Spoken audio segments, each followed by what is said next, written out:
ends our 19th hearing in this 168th period of sessions in the Dominican Republic. The hearing this morning is on the impact of extraordinary measures on the rights of persons deprived of, of liberty, yes, in El Salvador. It was requested by two civil society organizations who are here present and will introduce themselves while they speak. We also happy that and honored that the state of El Salvador is present here today, because it is so important for us to hear from the state, and it enriches the presentations and the knowledge which we acquire from your presence and participation. And it's good to see old friends. The time assignment is 15 minutes to civil society, 15 minutes to the state, and then we shall intervene and then hopefully have enough time for closing addresses. The purpose of the hearing is to present information about the prison situation in El Salvador, in particular with respect to the extraordinary measures that have been taken in the Salvadorian detention centers. With that, I invite civil society to commence. Honorable Presidenta y miembros de la Comisión, distinguida delegación del Estado salvadoreño, mi nombre es Joana Ramírez del Servicio Social Pasionista y junto con mi compañero Arnau Baulena del Instituto de Derechos Humanos queremos agradecer la oportunidad de poder exponer el impacto de las medidas extraordinarias de seguridad sobre derechos de las personas privadas de libertad en El Salvador. El sistema penitenciario salvadoreño sufre una crisis seria, deficiencias, estructuras en situación, no es un fenómeno reciente, sino es el resultado de la falta de diseño e implementación durante décadas de políticas públicas y proyectos orientados a lograr que el sistema penitenciario cumpla con los fines que establece la Convención Americana sobre Derechos Humanos, la reforma y la readaptación de los condenados. Las políticas de seguridad pública pasadas y actuales se han orientado preponderantemente a la represión. Como parte de ello se han llevado a cabo reformas penales que se han desarrollado prácticas jurídicas que han traído como consecuencia el internamiento y el incremento de los índices de personas privadas de libertad. Solo en el año 2017 la Policía Nacional Civil ha reportado la realización de más de 35,000 detenciones. Actualmente, el número de personas privadas de libertad en El Salvador supera las 39,000 personas, de las cuales el 68% de la población está entre las edades de los 18 a los 35 años, siendo en su mayoría la población joven. El 31% de la población privada de libertad se encuentra siendo procesada, es decir, más de 12,000 personas se encuentran en detención provisional. Y si bien el hacinamiento actual es del 230%, fruto de los esfuerzos gubernamentales por contar con más recintos para la población detenida, durante el año 2017 el índice fue de un 300%, llegando a un 340%. En ese sentido, el nivel de hacinamiento en el sistema penitenciario en El Salvador y la crisis humanitaria de las personas privadas de libertad se ha perpetuado en el tiempo. Sin embargo, tal situación se ha visto agravada por la adopción de medidas extraordinarias por parte de la Asamblea Legislativa a propuesta del Ministerio de Justicia y Seguridad desde el 1 de abril de 2016.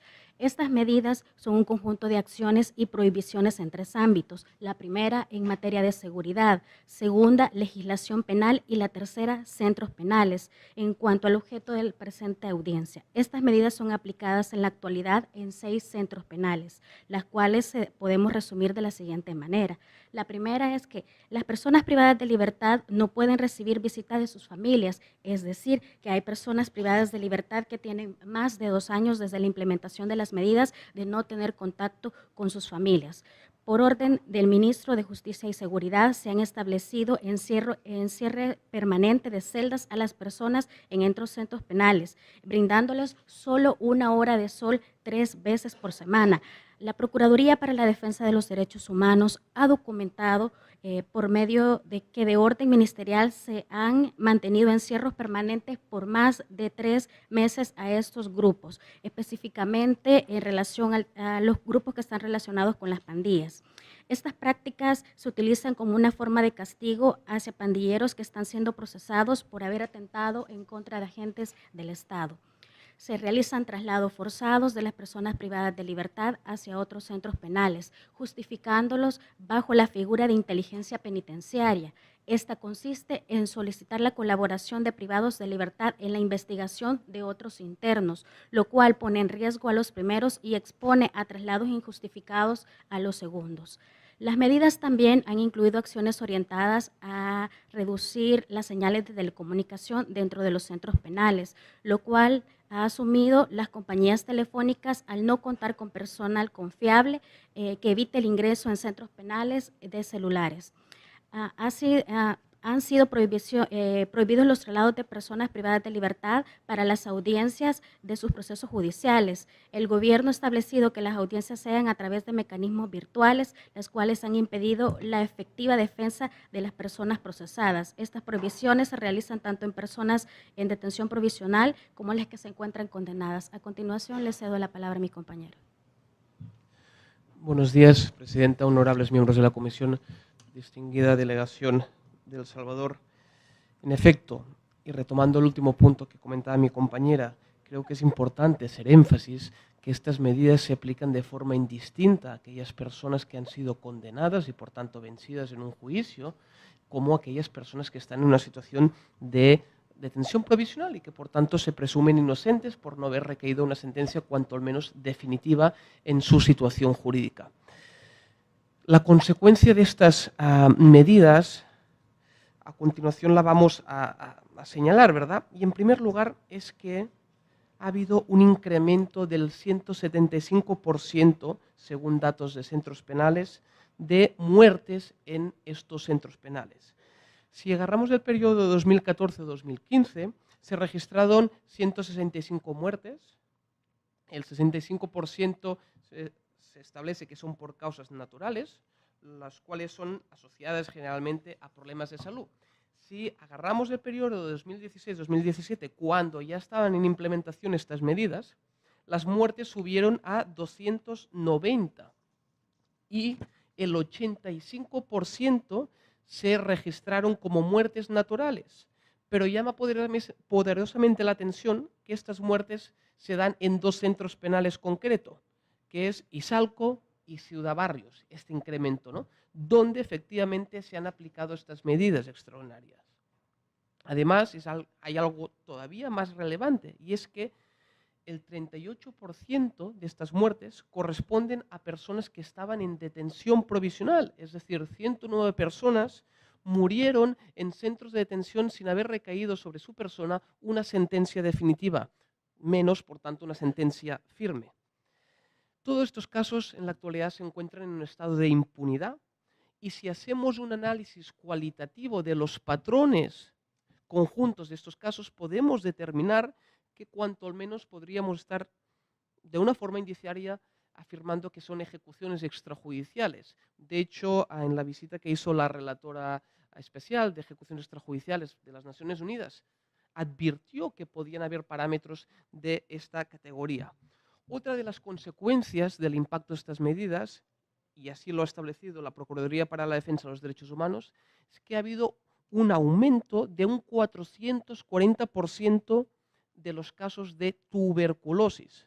La propia relatora, en la visita oficial que hizo en enero del año 2018, constató que habían al menos 1.271 personas con tuberculosis y más de 137 presentaban síntomas.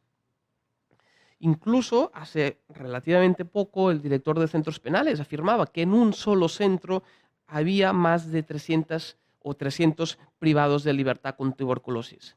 Tenemos que destacar que efectivamente por parte del gobierno se ha intentado implementar y se ha abierto un nuevo centro para poder atender estos casos, pero tenemos que analizar y es por qué llegamos a esta situación, ¿verdad? Y se llega a esta situación y este aumento como aplicación directa de estas medidas. Otro de los elementos que suponen una vulneración a los derechos básicos de los privados de libertad es que se ha suspendido el servicio de tienda institucional y por tanto hay privados de libertad que han pasado hasta 6 meses con la misma ropa. Y por tanto esto ha agravado las condiciones de salubridad de los centros, pues los internos no tienen artículos mínimos de higiene. Otro de los elementos fundamentales que han tenido una consecuencia negativa es la obstaculización y la limitación del derecho de defensa.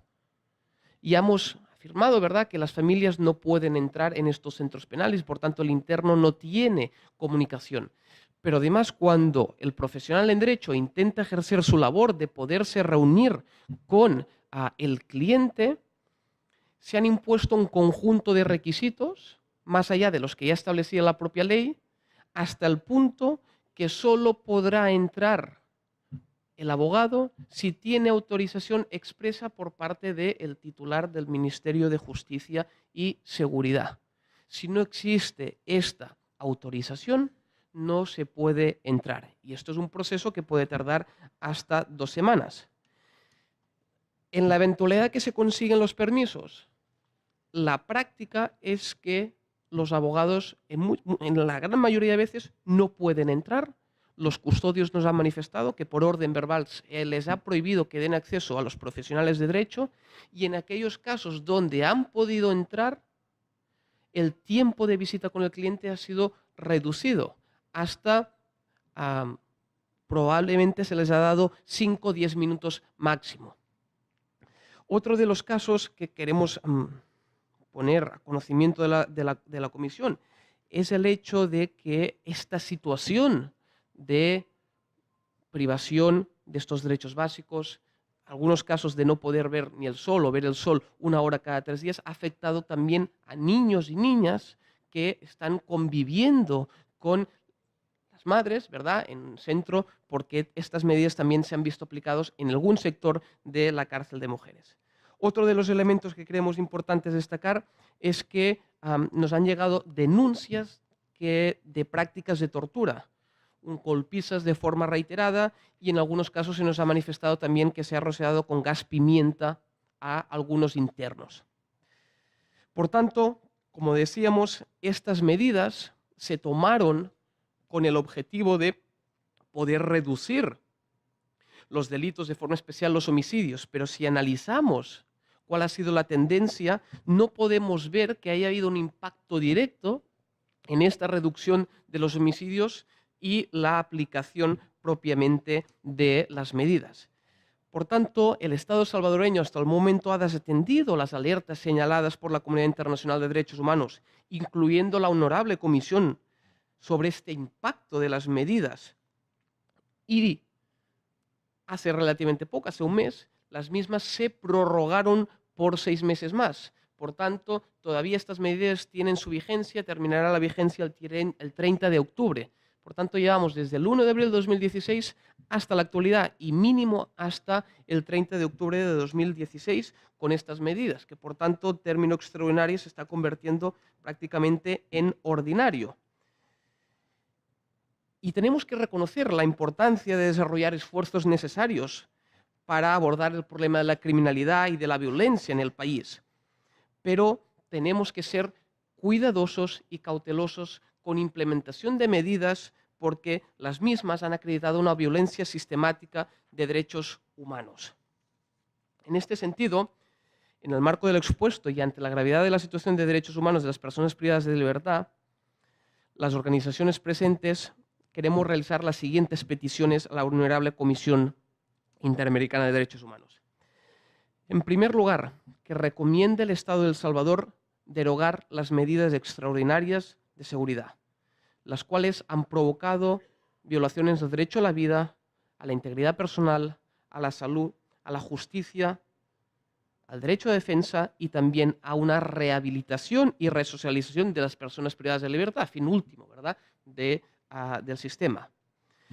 Una vez derogadas, lo que le solicitamos es que, en primer lugar, se integre como medida ordinaria el bloqueo de las comunicaciones para que no pueda haber una comunicación de interior de los penales hacia el exterior, que creemos que esta medida, que en estos momentos se considera como extraordinaria, debe ser ordinaria, porque en efecto no puede haber comunicación de unas personas que están privadas de libertad con el exterior, menos con la telefonía. En segundo lugar, que se garanticen las visitas, tanto de los familiares como de los profesionales de derechos, y se puedan habilitar unos espacios para garantizar que no pueda haber tráfico ilícito, por ejemplo, no a través de un cristal como pasa en otros centros penitenciarios, pero que se garantice la visita. Muchos de los internos lo que lamentan más y lo que más les entristece es no poder tener comunicación con sus familiares. De forma directa nos señalan, y hoy en El Salvador, ¿verdad?, estamos celebrando el Día de la Madre, lamentan no poder ni tener comunicación con la madre como elemento principal y fundamental para tener la esperanza de superación y de cambio. También requerimos que exista un trato diferencial y, por tanto, una ubicación distinta en sectores entre las personas que están privadas de libertad por una sentencia condenatoria y aquellas personas que están privadas de libertad por estar en situación de detención provisional. Asimismo, también solicitamos que se haga una evaluación a la empresa que proporciona los alimentos. Se nos ha manifestado por parte de internos que hay escasez y la poca calidad de los alimentos. También solicitamos que se permita entrar a todos los centros penales del país al personal de medicina legal, de la Comisión Internacional de la Cruz Roja, las ONGs internacionales y nacionales que tienen trabajo relacionado con el sistema penitenciario. Es importante hacer mención que en estos centros penales, en la actualidad, solo puede entrar el personal de la Procuraduría para la Defensa de los Derechos Humanos y, en algunos casos, porque no en todos, y hemos tenido algunas dificultades, el personal de medicina legal. Se ha vetado el acceso de, por ejemplo, el personal del Comité Internacional de la Cruz Roja, y también se ha vetado el acceso por parte de instituciones nacionales que trabajan en el sistema penitenciario. Como un tercer elemento, solicitamos a la Comisión que recomiende la adopción o ratificación del protocolo facultativo de la Convención contra la Tortura y otros tratos o penas crueles inhumanos. También solicitamos que el Estado investigue las muertes ocurridas en los centros penales, ya sean estas violentas o por razones de salud, con el fin de no mantener la impunidad. También que se establezca una estrategia de mejora de las condiciones de las personas privadas de libertad bajo los parámetros constitucionales y los establecidos por la Comunidad Internacional de Derechos Humanos. Y finalmente, tenemos que reconocer que se ha creado por parte del señor ministro una mesa de diálogo establecido entre gobierno y sociedad civil, pero requerimos que el primer acuerdo sea que las organizaciones, tanto nacionales como internacionales de derechos humanos, puedan verificar las condiciones de la situación de las personas privadas de libertad y poder establecer recomendaciones sobre la mejora de la situación. Finalmente, no nos queda más que agradecer que el señor ministro hoy pueda estar aquí presente para poder entablar este diálogo directo, y esto no es más que una prueba de la apertura que siempre ha habido y que tenemos que reconocer. Sin embargo, hay situaciones que efectivamente entendemos que no pueden seguir porque se están vulnerando los derechos humanos, derechos consagrados también en la Convención Americana de Derechos Humanos. Muchísimas gracias.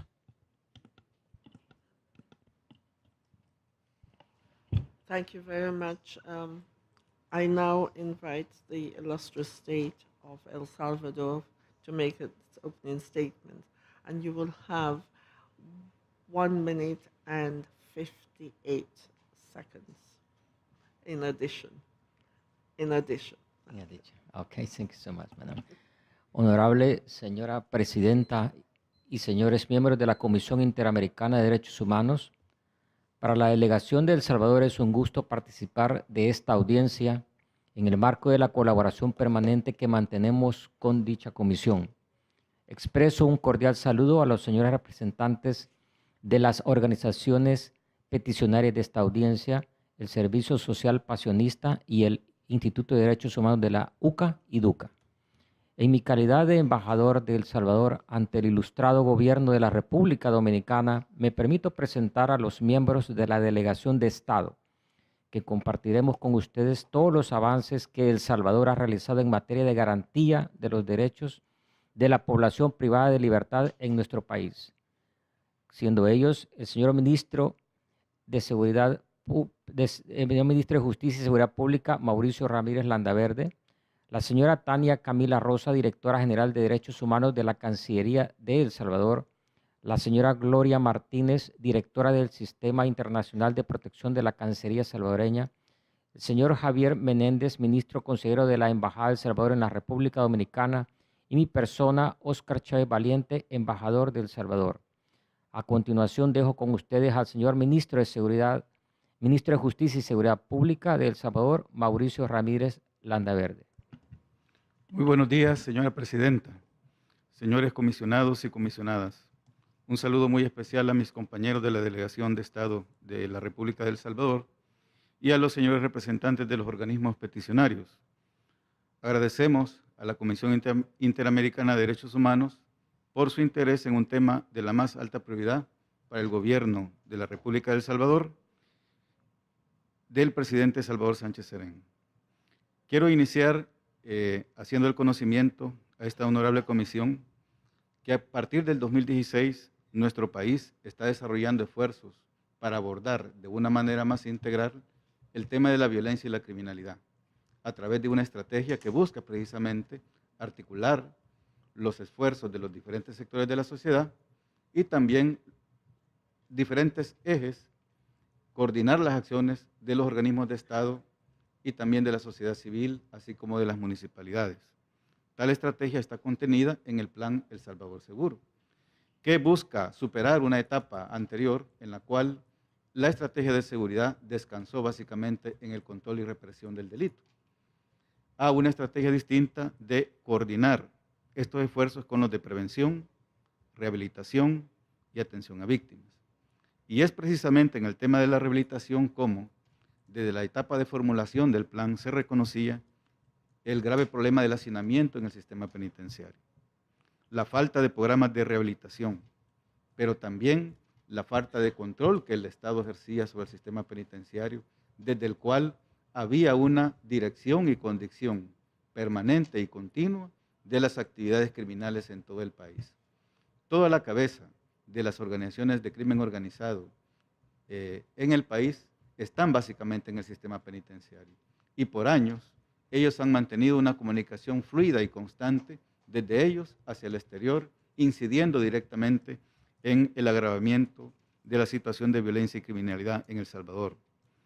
Paralelamente, ese mismo año, la Sala de lo Constitucional de la Corte Suprema de Justicia emitió una sentencia en la cual declara en estado de inconstitucionalidad el hacinamiento en el sistema penitenciario y manda a las autoridades nacionales a desarrollar los planes estratégicos e implementar los programas para superar esta grave situación. Ante esa razón, en abril del 2016 entraron en vigencia las disposiciones especiales, transitorias y extraordinarias que han tenido dos prórrogas. La primera en el 2017 y la segunda recientemente en el pasado mes de abril, cuya vigencia es hasta octubre de este año. Cabe señalar que estas disposiciones son de carácter legislativo, para lo cual la Asamblea Legislativa realizó una amplia consulta, no solo con nosotros como Ministerio de Justicia y Seguridad, sino también con el órgano judicial, el Ministerio Público y la Procuraduría para la Defensa de los Derechos Humanos. Todas las instituciones coincidimos en la necesidad de que tales medidas continuasen por los aportes importantes, el impacto positivo que para el tema de la seguridad han tenido estas medidas. Lo cual rápidamente digo que la tendencia a la reducción de la violencia homicida en el país es una clara muestra de ello. El 2015 finalizamos con 6.657 homicidios, un año después finalizamos con 5.280 y el 2017 terminamos con 3.954 homicidios. Esto implica una reducción gradual de una tasa de 103 homicidios por cada 100.000 habitantes a 81 en el 2016 y finalmente en el 2017 a 60. Es decir, una reducción de aproximadamente 20 puntos la tasa de homicidios por cada 100.000 habitantes al año, lo cual representa una tasa aún muy alta, pero con una clara tendencia a la reducción. También cabe señalar que estas medidas de carácter extraordinario no se aplican en todo el sistema penitenciario.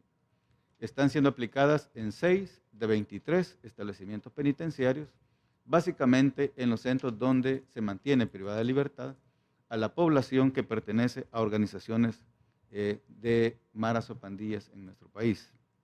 Es importante también poner en conocimiento de los señores miembros de esta comisión que en este momento se está desarrollando en mi país una importante vista pública de un caso que cobró mucha relevancia hace algunos años en el país, que es la operación que conocemos como Jaque. Esta investigación y otras que están en diferentes etapas en este momento, tanto ya judicializadas como otras en su etapa de investigación inicial, nos orientan claramente que ha habido toda una conspiración de la criminalidad cuyo propósito fundamental es la finalización de las medidas extraordinarias. Que ellos han impulsado diferentes campañas, sobre todo de incremento de la cantidad de homicidios en el país, entre otras, con esa finalidad. Es importante entonces que esta comisión tenga dicha información, de que las medidas extraordinarias han logrado impedir que la comunicación, que la cabeza de la criminalidad en el país continúe ejerciendo su dirección y control de las operaciones criminales en el país y que por lo tanto siga disponiendo de los flujos de dinero obtenido ilícitamente, que ha sido su principal objetivo y forma de poder. Para hacerle frente a la situación de vulnerabilidad que representa para la población privada de libertad estas medidas, hemos impulsado diferentes esfuerzos. El primero y más importante ha sido atacar el hacinamiento. Señores miembros de la comisión, el verdadero enemigo para no garantizar plenamente los derechos de la población privada de libertad es el hacinamiento, no las medidas en sí. De hecho, puede demostrarse con bastante claridad que el problema de las epidemias en el sistema penitenciario es anterior a las medidas extraordinarias y no consecuencia de ello. Para el caso, la situación de tuberculosis, ya los estudios que se realizaron en el 2015 indicaban que a esa fecha ya teníamos aproximadamente 1000 casos de tuberculosis en todo el sistema penitenciario. El principal enemigo es el hacinamiento, no las medidas en sí. Para reducir el hacinamiento, en primer lugar, se han desarrollado esfuerzos importantes de nuevos proyectos constructivos. El año 2016, a finales, a partir de lo cual pues, se iniciaron estos esfuerzos, el sistema penitenciario tenía una capacidad de albergar 9.975 personas. Pero con la población que teníamos ya ese año, eso representaba un 400% de sobrepoblación. A partir de entonces hemos desarrollado esfuerzos que nos han llevado a impulsar 11 proyectos constructivos que han significado para el Estado una inversión de 58 millones de dólares, con los cuales esperamos, al finalizar el presente año 2018, haber habilitado 19.332 nuevos espacios. Al final de este año, entonces, nuestra meta es haber reducido la sobrepoblación a un 154%. Cabe señalar que la importancia de estos 11 proyectos constructivos no es simplemente la ampliación de la capacidad del sistema, sino la modernidad, la calidad de esas obras y que impactan directamente en la dignificación de la población privada de libertad. Son proyectos que constituyen condiciones carcelarias totalmente diferentes a las que han prevalecido en el sistema penitenciario salvadoreño en el pasado. También hemos desarrollado el proyecto de vigilancia electrónica para ofrecer a los jueces del país una herramienta para evitar que crezca el hacinamiento, sino que haya una herramienta con la cual puedan imponer medidas sustitutivas a la detención provisional o bien otorgar el beneficio de la libertad condicional. Se llevaron a cabo también reformas a la ley penitenciaria en esta misma dirección. El otro gran esfuerzo es el mejoramiento en la atención en salud, para lo cual hemos habilitado un sector de un centro penitenciario bajo medidas extraordinarias para una atención especializada en tuberculosis en su primera fase, que tiene una capacidad de 600 personas, hay 0 hacinamiento en ellas y pues está logrando una pronta recuperación, producto pues de un mayor control y un seguimiento más exhaustivo. Hemos reforzado con el Ministerio de Salud el trabajo para habilitar áreas de aislamiento, especializar los recursos en salud y garantizar un diagnóstico rápido y un tratamiento bajo control de toda esta población. Se han adquirido 2 equipos móviles con el sistema Gene Expert que nos permite un diagnóstico rápido y por lo tanto los casos sintomáticos rápidamente someterlos a los procesos respectivos. Últimamente también hemos habilitado un centro completo como Centro Especial para la Atención Integral en Salud. Este tiene una capacidad para 800 personas, a las cuales estará la población de adultos mayores y aquellos que padezcan enfermedades terminales, crónicas o degenerativas. Está ya habilitado este espacio. El tercer gran esfuerzo es el impulso a la rehabilitación. Un derecho fundamental de la población privada de libertad que el Estado salvadoreño le ha negado es la rehabilitación.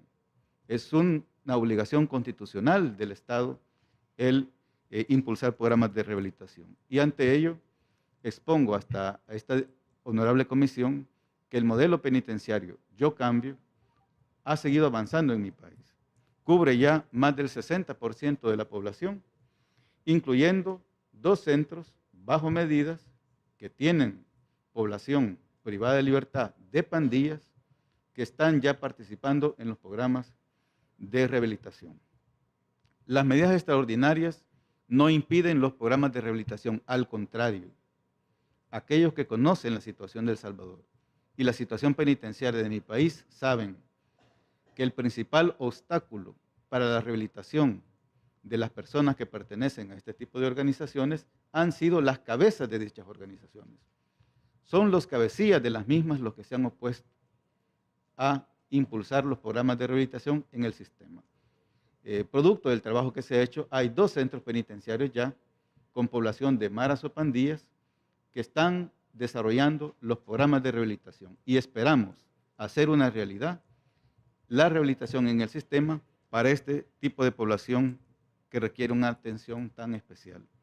El programa Yo Cambio está ahora ya en 15 centros y hay 30 proyectos de talleres, de granjas, avícolas, acuícolas y de otro tipo de producción penitenciaria que se están impulsando, sobre todo con el impulso de las granjas, de las cuales tenemos ya 3 habilitadas y un proyecto de ampliación que esperamos inaugurar en el próximo mes.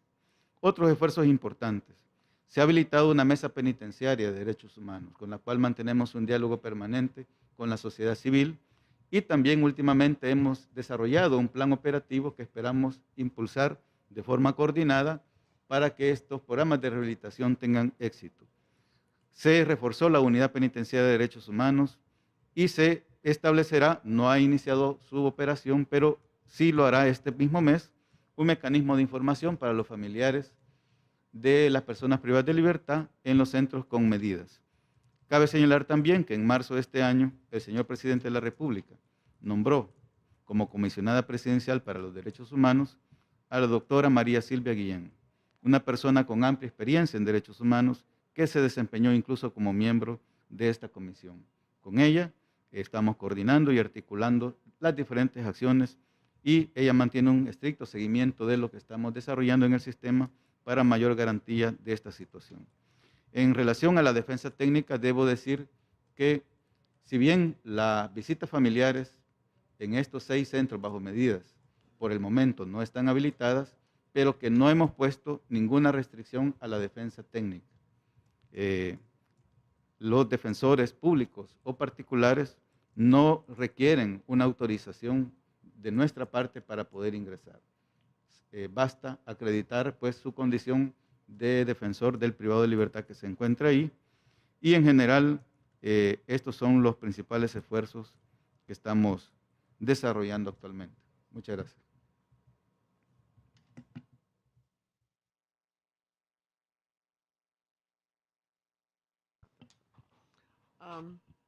As I am the country rapporteur for El Salvador, but in my usual practice, I tend to speak last.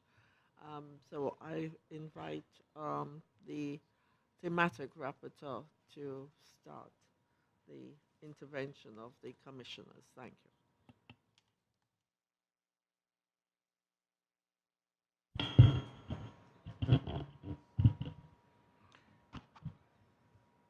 Gracias, Presidenta.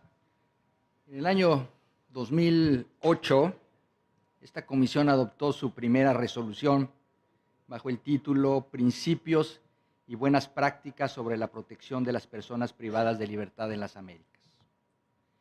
El primer principio de esta resolución es el trato humano.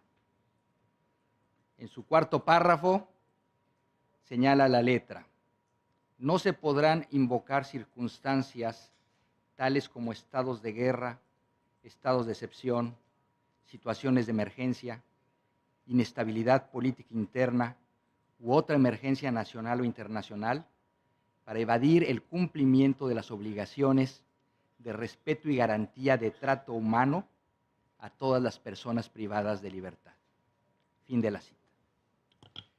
Quiero agradecer a la sociedad civil por haber solicitado esta audiencia, de sumo interés para esta comisión, y quiero también agradecer la presencia aquí de las más altas autoridades del Estado salvadoreño para entablar un diálogo alrededor de un tema de preocupación de esta comisión y de otros organismos internacionales. Ustedes lo saben, aquí se ha comentado, es un tema en el cual la comunidad internacional y distintos órganos de derechos humanos nos hemos venido pronunciando. Fue motivo de observación en la visita que hizo la presidenta en su carácter de relatora para el país en noviembre de 2017. Fue motivo de preocupación para el alto comisionado de Naciones Unidas sobre los Derechos Humanos, quien también al realizar su primera visita a El Salvador expresó su preocupación por la aplicación de las medidas extraordinarias. Ha sido motivo de preocupación por la relatora sobre ejecuciones extraordinarias de la ONU, Agnès Calamar, en marzo de este año, y esta comisión, en enero, perdón, de este año, y esta comisión a su vez en marzo hizo un llamado a el Estado salvadoreño a la no renovación de las medidas extraordinarias. Y esto no es simplemente de manera gratuita o una mera posición de principio. Esto tiene una razón de ser que queremos nosotros compartir en este momento. En primer lugar, yo quisiera comentar que no debemos caer en un falso dilema entre seguridad y derechos humanos. Si bien la seguridad es un derecho, la seguridad ciudadana es un derecho de todo ciudadano, esta no debe dar lugar a violaciones de derechos humanos. Y si bien reconozco que las medidas extraordinarias surgen de una petición del Ejecutivo y un acto legislativo, me parece que no necesariamente por la mera procedimiento de adopción se pueden justificar violaciones a los derechos humanos. En este tema nos preocupa de manera general el uso de la prisión y sobre todo de la prisión preventiva para remediar situaciones de seguridad que en la práctica solamente se están traduciendo en sanciones de tipo ejemplar o tal vez trascendentes que son contrarias a los derechos humanos. Nos preocupa mucho el hecho de las condiciones en las cuales se encuentran las personas privadas de libertad en estos 6 centros identificados. No se trata únicamente de que estamos frente a internos de la más alta peligrosidad. Estos tienen, a su vez, el derecho a vivir en privación de la libertad en condiciones mínimas de dignidad. Nos preocupa mucho de que la salida al aire libre esté limitada, según información tenemos, a 1 hora cada tercer día. Nos preocupa también la limitación de las visitas familiares. Nos preocupa la situación de salud que aquí ya se ha comentado. Son factores que no están relacionados directamente con el objetivo que se persigue con las medidas extraordinarias, porque estamos convencidos de que podemos podemos nosotros avanzar a un sistema de seguridad penitenciario en función de los razonamientos que presenta el Estado. Podemos nosotros también observar, ¿sí?, el hecho de que se tratan de medidas de carácter excepcional, pero estas no podemos irlas convirtiendo en una regla que se encuentra aplicando de manera generalizada. Concluyo, Presidenta, simplemente para señalar que la preocupación de la Comisión se centra en la aplicación de principios de legalidad, necesidad y proporcionalidad que deben regir a estas medidas. Nos parece que estas medidas deben de ser de carácter estrictamente temporal y que debieran de ser eliminadas a la brevedad. Me gustaría muchísimo conocer del Estado cuáles son las condiciones que permitirían, al vencimiento de la última extensión de los 6 meses, las condiciones que permitirían la eliminación definitiva de las medidas extraordinarias, para pasar entonces, creemos nosotros, a un modelo carcelario en donde se respete la dignidad mínima de los internos. Y mi último comentario, yo hago ya, Presidenta mío, las peticiones de la sociedad civil, además de reiterar la solicitud de eliminación de las medidas, también recomendar al Estado, recomendar muy enfáticamente la ratificación del protocolo opcional de la Convención contra la Tortura. Esto dará una señal importante de compromiso de El Salvador con los derechos humanos y permitirá entonces las visitas que realice el mecanismo especial previsto en el protocolo, y al mismo tiempo igual nos pronunciamos y solicitamos atentamente al Estado que permita visitas de organismos de derechos humanos, que permita también las visitas del Comité Internacional de la Cruz Roja para que pueda realizar su labor humanitaria. Gracias, Presidenta. Thank you very much, Commissioner Hernandez. I now invite the first Vice President, Luis Ernesto, to intervene. Sí, muchas gracias, Presidente, y buenos días para los miembros de la sociedad civil, para los representantes, altos representantes del ilustre Estado de El Salvador.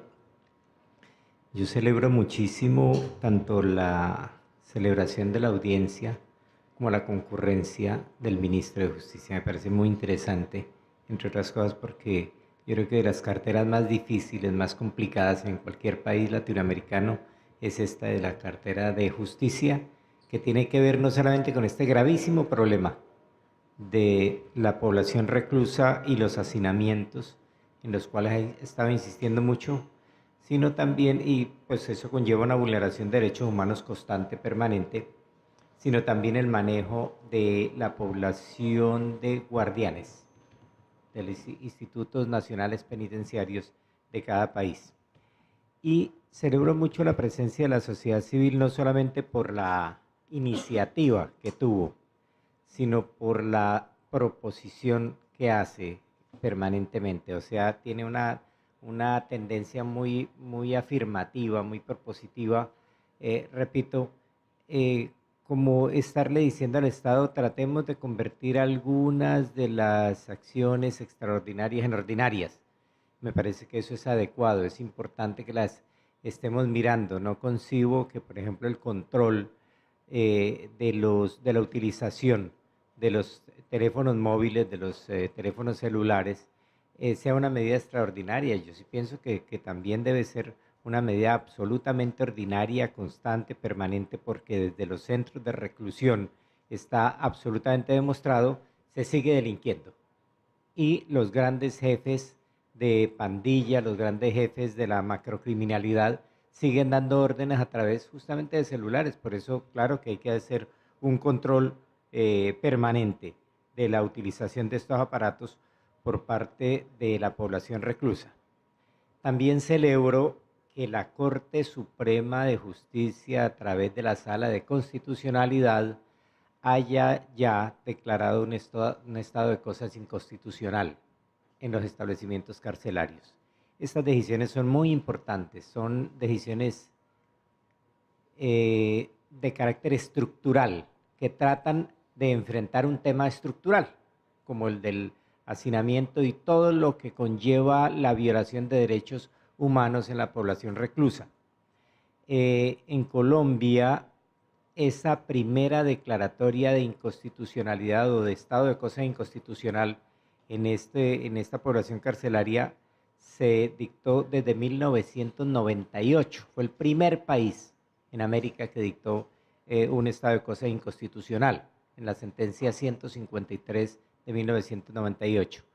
Y fue tal la desidia y el desgreño y la apatía del gobierno en la atención a una sentencia casi nada de la Corte Constitucional que tuvo que volverse a dictar una segunda sentencia 15 años después, en el año 2013. Entonces, ojalá y no tenga que verse El Salvador abocado a que la Corte Constitucional vuelva a llamar la atención de manera muy drástica a través de otro ESI, o sea, otra declaratoria de estado de cosas inconstitucional. Yo aspiraría, de acuerdo a lo que nos ha dicho el ministro, a que realmente sí se le dé cabal cumplimiento a las decisiones y a los exhortos, a los planteamientos que pueda hacer la Corte a través de la Sala de lo Constitucional. Me parece que valdría la pena que el Estado le prestara el máximo de atención al informe que tiene la CIDH sobre este tema. Para atacar el hacinamiento carcelario hacen falta muchos frentes de trabajo. Uno de ellos es, desde luego, el de la duración de la detención preventiva. La detención preventiva no puede convertirse, siendo una medida cautelar, no puede convertirse en medidas que superen un año, año y medio, 2 años. Eso no puede ser posible, porque quiere decir que se pierde una de las características esenciales de la medida cautelar, que es el periculum in mora.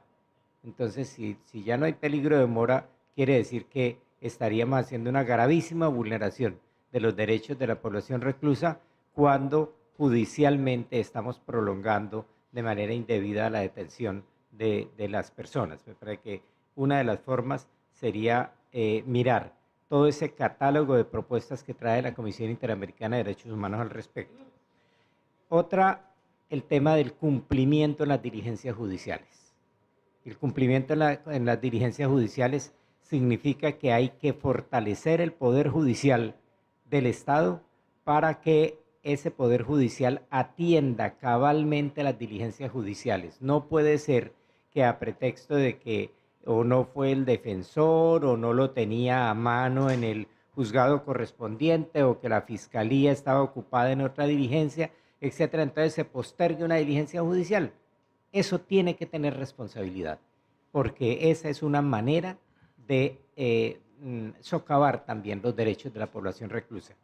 Por supuesto que yo me pliego a las expresiones que ha dado el profesor Joel Hernández, comisionado para los derechos de la población reclusa, en torno a cómo nos duele, cómo nos afecta a todos que sepamos que hay población reclusa todavía que solamente puede ver el sol por determinadas horas, que no tiene acceso al agua por determinadas horas, que recibe una alimentación muy precaria, etcétera. En todo eso estoy totalmente de acuerdo y por eso, repito, yo creo que a más de atender las decisiones que haya dado la orden, la Corte en el ESI, en el estado de cosa inconstitucional, habría que atender las propuestas de la Comisión Interamericana de Derechos Humanos.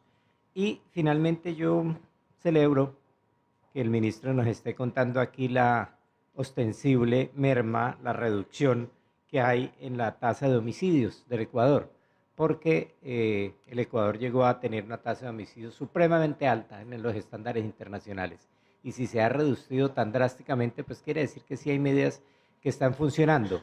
De manera que, repito, celebro muchísimo y me agradaría simplemente que nos contara, ministro, que nos contara el Estado, qué ¿qué razones hay para que no se permita el monitoreo independiente en las cárceles y en los centros de detención? Me agradaría saber si realmente están abiertas las posibilidades. Y segundo, si eso de los 2 centros de detención a que ha hecho referencia a la sociedad civil, sabemos que son en 6, en esos se está garantizando el debido proceso a las personas detenidas en los frentes a que he hecho referencia, en el frente de las audiencias judiciales y el contacto que puedan tener de carácter permanente con la defensa correspondiente a cada recluso.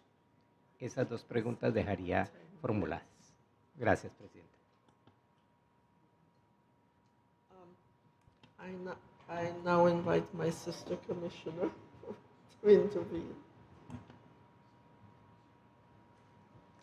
Muchas gracias, señora presidenta. Buenos días, saludos a la sociedad civil, al Estado, también el destaque a una representación de alto nivel y también con un espíritu de transparencia, un espíritu dialógico, constructivo, ¿no? Y así que movemos el sistema interamericano, ¿no? Con estos actores y con la transparencia y el diálogo. Yo tengo 3 preocupaciones. La primera, volvo al tema del comisionado Roel sobre el impacto de las medidas extraordinarias en estos diversos centros de detención y si hay un balance sobre el impacto, teniendo en cuenta los derechos a la vida y la integridad personal, porque nos llega, ¿no?, este planteamiento de que hubo en la sociedad civil aquí expresa un aumento de 175% de casos de muertes, como también casos de tortura. Entonces, hay un balance sobre el impacto desde la adopción de las medidas, ¿no?, sobre todo en el campo de la tortura y de la denegación del derecho a la vida. Volvo al comisionado Roel también acordando la Convención contra la Tortura y la cláusula de la inderogabilidad de la prohibición de la tortura, o sea, nada puede justificar, nada, no se puede invocar cualquier circunstancia, emergencia nacional, cualquier circunstancia para violar el derecho absoluto a no ser sometida a la tortura. Esta es mi primera preocupación y con esto también reforzar la recomendación de ratificación del protocolo facultativo a la convención, justamente para fortalecer las medidas de prevención, y de transparencia y de visibilidad de los centros de detención y también de impulsar la creación de una institucionalidad con comitês e mecanismos de prevenção e combate à tortura. Minha segunda preocupação se relaciona com o tema da saúde, justamente com este dado de que há incrementado em 440% as taxas de tuberculose e também há, claro, como consequência, as mortes por esta enfermidade. O ministro destaca um programa de atenção especial, neste caso, e me gostaria também solicitar esta aclaração sobre o impacto do programa, a efetividade para no salvaguardar o direito à vida e à saúde. E, finalmente, o tema do monitoreio independente, que nos parece aqui temos esta convergência de la necessidade de garantizar o monitoreio independente nas cárceres e em centros de detenção.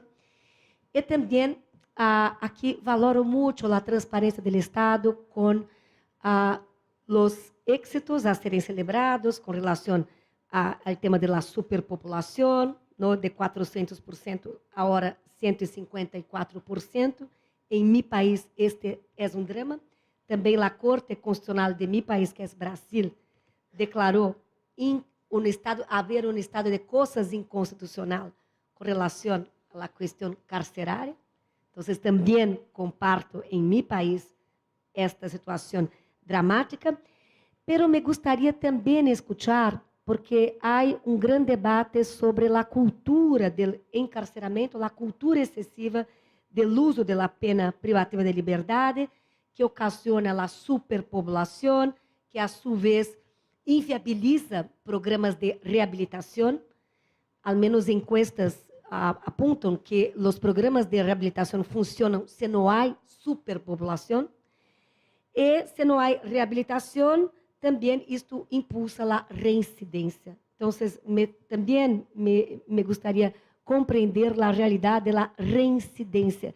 Esse é o debate sobre a adoção de medidas alternativas ao cárcere. Muitas graças.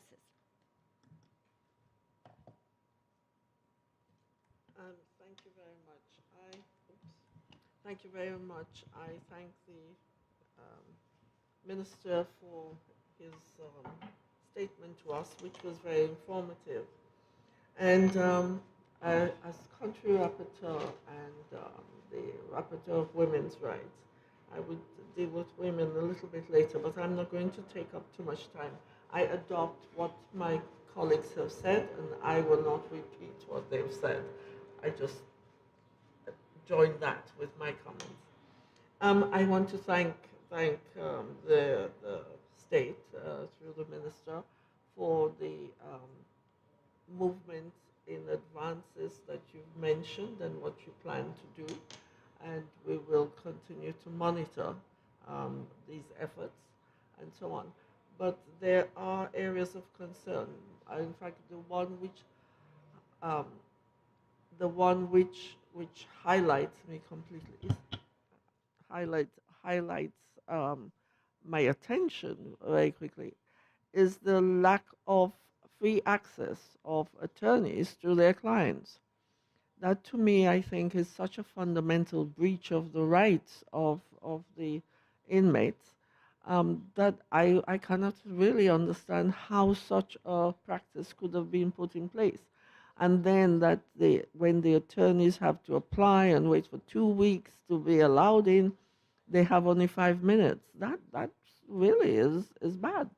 I'm not sure if you know that is happening, but if you do not know, you ought to investigate it and try to bring it to an end, which I'm sure if you find out that this is happening, you will, in fact, stop it happening. I was interested in the statement you made that it's the heads of these centers and organizations who are refusing to move ahead with the program. I don't understand that statement either, because if an employee of the state is refusing to do the work their work in the proper manner, the state takes action and says goodbye to that person and employs a person who would respect the rights of the people in their care. And I just want to remind the state through your presence here, Minister, that in relation to the comments you made about the legislature and acting in this regard to set up this special, I forget the Safe Salvador program, that it's the duty of the state to ensure when the legislators are going to discuss and frame legislation which affect the human rights of people, that you ensure, the state, through its officials, ensure that the legislators are informed of the standards of human rights instruments which the state is bound by, so that when they do talk of the legislation, establish and draft the legislation and pass it, that piece of legislation meets with at least the minimum standards which are required for the protection of human rights. Because legislators are not very often or always informed about which instruments have been ratified by the state and what those instruments require of the state. And another point which worries me is the fact that persons who are kept locked up in overcrowded situation and only see daylight once in 3 days for an hour, and the general lack of dignified living become dehumanized. These people, the inmates, become dehumanized. The guards who work with them become dehumanized as well, because they are also working under conditions which are not good, and dealing with persons who are not considered worthy or treated with the respect which every human being should have, even at a minimum standard. So I thought that I ought to mention that for consideration when talking to the persons who run these prisons and detention centers. And lastly, I want to thank you and your government for the women who had been convicted of murder because of miscarriages or termination of pregnancy. And I hope this will continue, that more of these women who have been sentenced to enormously long terms of imprisonment, some of them, the incident happened when they were teenagers and were sentenced to 20 or more years, that the government will consider to effect their release, and that you will continue to study and move towards decriminalization of termination of pregnancy and make legal access to it. But also in addition is that these women who were criminalized were not charged under the actual section for wrongful termination of pregnancy, but were charged with intentional homicide, which all the prosecutors seem to be doing from the reports which I got when I was there. And this is not understandable, except to the extent that women are being discriminated against, if even in some instances when they have natural miscarriages and are reported and arrested by the police. So I will hope, and I'm sure, the government of El Salvador will continue to work on that issue, so that women will be treated fairly, especially when it has to do with their sexual and reproductive health.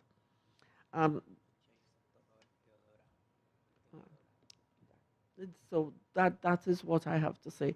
I now invite the civil society. I'm afraid I could only give you 2 minutes, and the state also 2 minutes for your closing address. Thank you. Muchas gracias, Presidenta. Solo voy a abordar 3 temas que creo que han sido conjuntos por parte de la Honorable Comisión. Tenemos que ponderar la tasa de homicidios. Se afirma que ha disminuido. Efectivamente, la tasa ha disminuido, pero ¿en comparación a qué? El año 2015, la tasa de homicidios del Estado de El Salvador era 103 por 100.000 habitantes. Fue el récord histórico, lamentablemente. Fue la tasa más alta de homicidios del año 2015. El año 2016 bajó a 80. Fue la segunda tasa más alta en la historia de El Salvador. Al menos desde que se cuentan registros, creo que es del año 2000.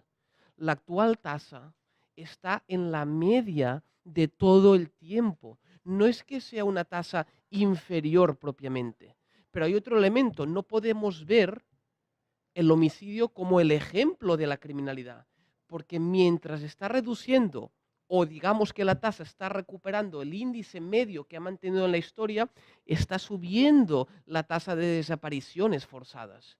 Y por tanto, estos son elementos que cuando estamos abordando el tema de la criminalidad los tenemos que analizar de forma global. Este es un primer punto. El segundo punto es, y se ha hecho referencia de la Operación Jaque, como Instituto de Derechos Humanos, efectivamente apoyamos que se investiguen las estructuras criminales, pero lo que no podemos estar haciendo es una criminalización de los jóvenes, etiquetando a los jóvenes hasta que no haya una sentencia firme. En los casos de estas grandes estructuras que se imputa el delito de organizaciones terroristas, solo en 1 de cada 10 procesos se ha logrado condenar a todos los miembros de la estructura. En los otros casos, las personas han salido absueltas. Por tanto, tenemos que ser cautelosos en el momento de hacer afirmaciones de quién es y quién no es pandillero, porque podemos crear y caer con propiamente una criminalización. Y termino con el último punto, que de forma muy acertada el comisionado Vargas Silva, ¿verdad?, mencionaba el tema del cumplimiento de las diligencias judiciales. Como consecuencia de las medidas extraordinarias, se han repetido y suspendido diligencias por fallo en las comunicaciones, no solo en los primeros meses, sino hoy sigue sucediendo. Y por tanto, lo que se intentaba evitar de la demora en los traslados, hoy no se pueden realizar audiencias o porque falta equipo, o porque en un centro penal no está funcionando, o porque en un centro judicial solo hay una sala y si hay 5 audiencias se da prioridad en aquellos casos donde el término de la detención termina, porque la detención provisional en El Salvador puede durar hasta 36 meses. La ley establece que serán 24 meses y se podrán prorrogar hasta 12 meses. Y aquí termino. Muchísimas gracias, presidente, y disculpe la demora. Yes, thank you very much. The state now has 3 minutes. Totalmente de acuerdo que no podemos hacer un abordaje ligero del tema de la violencia y la criminalidad en El Salvador. Pero los elementos que aquí se han expuesto, necesitamos agregar uno más. Y es que en mi país, el problema de violencia y criminalidad organizada es muy particular. Estamos ante organizaciones que han impulsado procesos para establecer una relación simbiótica con el Estado. Y eso está claramente demostrado a lo largo de diferentes estudios de organismos independientes, pero sobre todo de casos de investigación, algunos de ellos ya condenados incluso, en el cual queda claramente establecido que el uso de la violencia y subir los homicidios ha sido un acto deliberado. Hacer número, incrementar la cantidad, ha sido un acto deliberado de la criminalidad organizada en nuestro país. No podemos pasar por desapercibido esa situación. Y para referirnos a las situaciones que ustedes han planteado, señora presidenta, quizás yo no me expresé adecuadamente, sostuvimos que el principal obstáculo para los procesos de rehabilitación con la población que pertenece a estas organizaciones criminales son las organizaciones criminales mismas, no la administración. ¿Cómo podemos demostrar eso? Que al desarrollar esfuerzos para aislar esos liderazgos negativos, los procesos se han impulsado. Debo reiterar que tenemos ya 2 centros, el primero con aproximadamente 1.600 miembros y el segundo con aproximadamente 2.000, que están avanzando en sus programas de rehabilitación. Y esperamos tener éxito en esa función. No tenemos un dilema entre los derechos humanos de la población privada de libertad y la seguridad. Todo lo contrario, habría que conocer las condiciones del sistema penitenciario antes, totalmente inhumanas. El cambio que se ha producido es importantísimo. De los 11 proyectos que yo mencioné, debo aclarar que 6 de ellos son centros abiertos, granjas penitenciarias, donde hay talleres de producción agrícola y trabajo penitenciario. Esto es un giro importante. El tema de los derechos humanos, si ha representado situación que afecta a los derechos de la población privada de libertad, en los aspectos que ya se mencionaron, hemos expuesto los esfuerzos que el gobierno está llevando adelante. Pero no cabe duda que todo el trabajo en el sistema está orientado a cumplir con esas responsabilidades constitucionales, a darle cumplimiento a la sentencia de la Sala de lo Constitucional y también a cumplir con los compromisos del Estado. Y en cuanto a lo expresado por la señora relatora especial para ejecuciones extrajudiciales, señaló precisamente a las estructuras de maras o pandillas como los responsables más importantes de la violación a los derechos de la población, abarcando a agentes no estatales la situación de violencia y criminalidad también que nuestro país vive. El tema de los derechos humanos, esperamos solventarlo con las acciones que ya mencionamos, pero es el centro de toda la actividad en el sistema. Muchas gracias. Thank you very much. In closing the hearing, I thank the illustrious state of El Salvador and civil society as usual for all your assistance and information which you've given us. I hope both parties will send us more information in writing. We look forward to receiving that, or whatever you send, in order for us to be informed, because eventually we will be producing a report. So we thank you again, and I know that the state of El Salvador will be working to decrease pretrial detentions. I have not stated my personal view as regards prison and the prison populations, which we seem to add every year, and the cost to the state. So I would leave it as that. I keep on talking about it. So I wouldn't say anything here today that I already stated it to El Salvador before. Thank you so much, everyone. Thank you, members of the public who are here. Thank you, interpreters. Thank you, staff of the Secretariat. And thank you, my colleagues. With that, this hearing is at an end.